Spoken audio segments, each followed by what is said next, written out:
Welcome to this week's Talent Talks.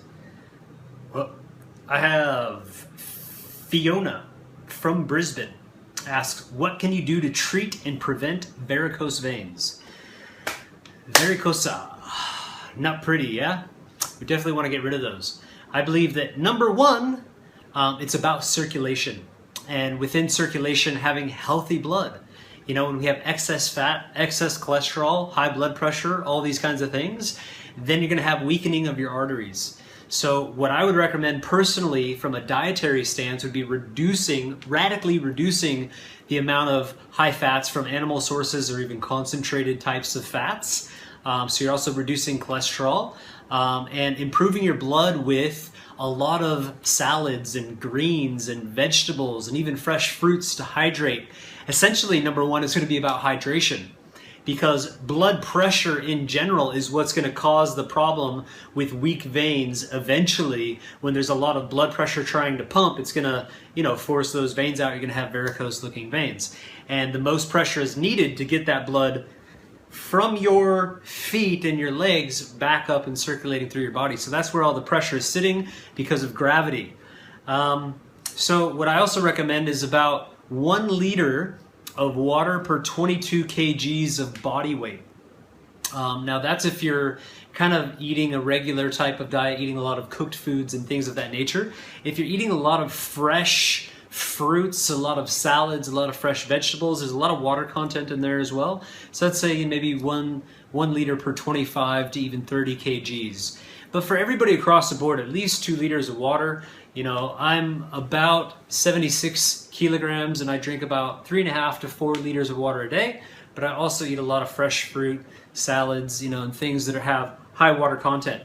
So hydration. Imagine your blood volume when you're not hydrated. Your veins are like very little blood volume, and that blood has to travel and pump through there. Now when you drink more water, you can't compress water, so the blood volume goes up. And essentially you're going to have a lot more blood volume, and it's easier then for that to pump, easier for that to move through. If you build your blood with greens and good vegetables and all the good nutrients that we need as well, it's really going to help for the veins to repair themselves. If you stay alkaline, eating a lot of greens, a lot of vegetables, a lot of fruits helps you stay alkaline, helps you stay hydrated. That's going to prevent the problem in the first place and also be part of the remedy and the cure.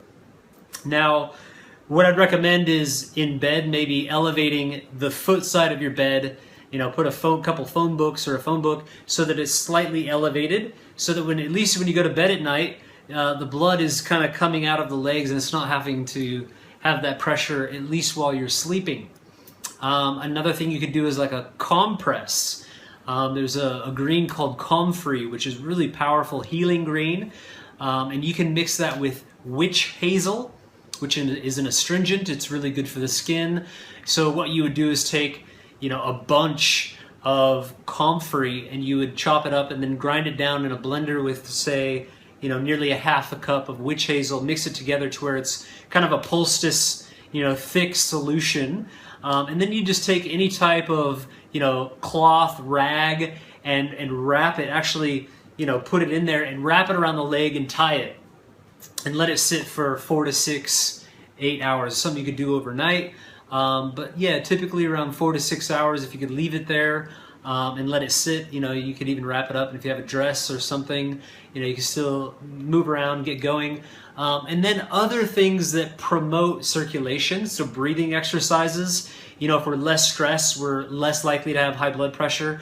Do the 7 rounds of 7, download that. And just, listen to my voice and go through the in for 7, hold for 7, out for 7, hold for 7 times. It takes about 4 minutes. Okay, and do that like 3 times a day. It'll help you to relax. It'll improve circulation. It improves oxygen within the body. It eliminates a lot of acid through the out breath. It'll balance things in general, so I highly recommend that. And then basic exercise. So, if you're not doing anything, I would recommend at least 30 to 45 minutes of a good paced walk with some deep breathing. Do that every single day. And then if you can go beyond that, any type of exercise that's, not too hard. You know, they don't recommend having like really hard hitting exercise for varicose veins, but just your light kinds of cardiovascular activity to get circulation moving is going to be fantastic. Even sweating to get rid of toxins in a sauna, something like this would be fantastic.